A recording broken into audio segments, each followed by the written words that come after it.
So I got a question on reggae ska strumming and how you mute the strings and how you can kind of get that sound and get it to sound authentic. And my apologies. Usually I put the question up here, but I can't find that question. It just kind of got lost in the sea of comments. I should have saved it as soon as I saw it. But thank you to whoever posted that. It's a great question. I'm going to go over the technique with you. And what we're talking about is, I'm just going to play like an A major chord here. A major bar chord. We're talking about this.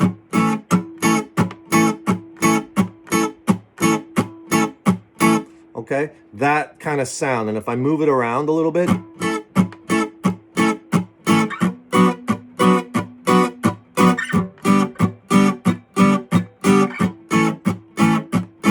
I kind of like Sublime Badfish, just using that as an example, a musical example, but that's the technique, right?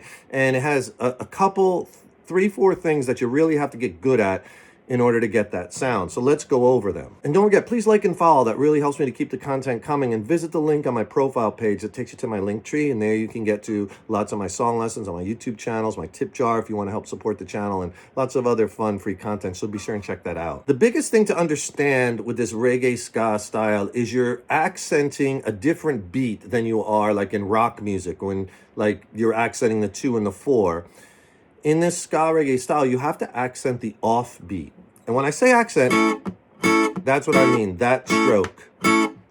But notice when that comes, it's 1 and 2 and 3 and 4 and. You're accenting the and of the beat. And this is a little difficult at first to get used to if you're not used to playing like this, but this is absolutely essential. I'm going to show you how to do it, but I want to get that in your mind first. You've got to accent the ands. 1 and 2 and 3 and 4 and 1 and 2 and 3 and 4 and. I'm just playing A bar chord to B minor bar chord. Doesn't matter. You could do it with open chords, whatever chord, minor, major, 1 and 2 and 3 and 4 and. Whatever chord you're doing, acoustic, electric guitar, it doesn't matter. The technique's the same. Okay, so once you start thinking about it, if you're thinking about the beat, right? 1 and 2 and, notice the offbeat on the up. 1 and 2 and 3 and 4 and. That's what we're accenting, okay? So play a bar chord. The other thing you have to get good at is this. I call that the kill. See how it's, you can't have the chord linger on. It's very curt, okay? So how I'm doing that is I'm just loosening pressure. Let me give you a side view.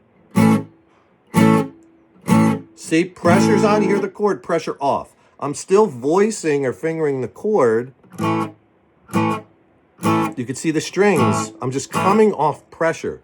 The fingers stay in the exact same position. So all it is you're squeezing, pressure, no pressure. Squeezing, pressure, no pressure. And that no pressure kills the chord. That's really important, okay? And while you have no pressure, you get the muted sound, right? So there, see, I'm not squeezing. If I'm squeezing, I'm playing the chord. So no pressure for the mute. And that mute is very important in this style, right? So all that is you're controlling all 6 strings muted with this first finger. Now, first, you might hear this, or you might hear some strings ringing. You have to find that position, right, with that first finger where you're killing all 6 strings, and that's all you want to hear is that muted sound, no strings ringing out. So the mute is the first part, the upstroke kill is the second part. So once you do the mute, then you're going to squeeze and you're going to upstroke, and at that upstroke, you're going to kill it. So you upstroke and then let go. So it's a quick squeeze and not squeeze. That's what you want to practice with an upstroke. And often in this style, when you're upstroking, you're only hitting like the top 3 strings, maybe the top 4. That's all you need. So just practice this. Squeeze off. Squeeze, no squeeze. Squeeze, no squeeze. It's that fast. But you notice, if I try to slow it down, do you see when I come off? When you come off, don't come off and take your hand apart. You'll never get back in time. You leave it in this exact position, except you're just not squeezing. The fingers are just resting on the strings. And you have to rest on all of them, otherwise you're going to hear those string pops and noises and whatnot. It takes a little bit, but you could do it. Okay? So remember, offbeats, 1 and.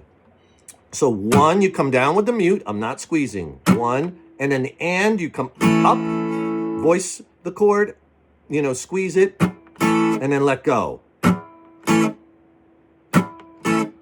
That's the whole thing. One to the one end. One end. See, I'm accenting that end. Now, if you don't let go, the chord's going to ring. It's not going to sound right. Remember, you want this.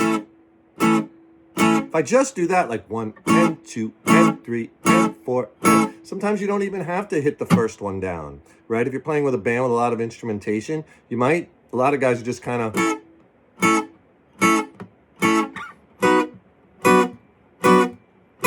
right? But when you're playing with one guitar or in like a duo or something, you want to fill up the sound a little bit, you're going to be adding more percussive elements. So just practice that on one chord to get it to sound. It's going to take a while to get it to sound this clean, but you could do it. And then when you get it on the one chord, start moving it around. We'll go from A to B minor. See, the technique is the same. No matter what chord you're on, you're doing the same thing. You're muting the strings, and then you're pushing down, or squeezing, and then you're upstroking, and then you're killing, right? And then go to G major. And back to A major. That's the verses and the intro to, actually it's the verses to Sublime Badfish. So if I do it really slow, B minor,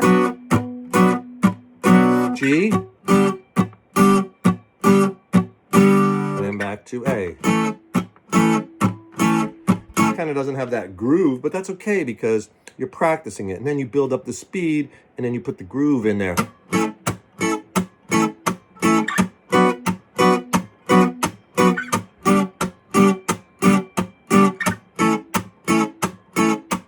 If you want a little louder sound on the one, on that downstroke mute, I'm actually even throwing the palm of my hand a bit into the strings, like when you do open chord chucking. See, the pick hits the strings as the palm of my hand hits at the same time, and I can get that really loud, right? Because I'm kind of throwing my hand onto the strings, the pick hits at the same time, and it's muting because I'm catching it like that. There it is without the pick. There it is with the pick. It's all in this hand. So I do that too, just for extra little oomph. 1 and 2 and 3 and 4 and 2 and 2 and 3 and 4 and 3 and 2 and 3 and 4 and 4 and 2 and 3 and 4. Start over 2 and 3 and 4 and that's all it is to that technique, right? So just remember those three things: the timing, accenting the offbeat, coming down on that muted downstroke on the chords with pressure off, and then the upstroke catching the high strings, right? Hitting the chord, squeezing, and then letting go for the kill. Right? You could do that. You could be playing pretty much most of that kind of ska reggae feel out there. Okay? Keep your questions coming. Leave me a comment below. Let me know how you like this. Let me know if you have any other questions, what other songs you want to learn. Also, be sure to check out the link on my profile page. Takes you to my link tree. Lots of cool free stuff there. Tons of song lessons on my YouTube channels, my courses, tip jar. If you want to support the channel, thank you so much. Take care. See you next time. Rock on.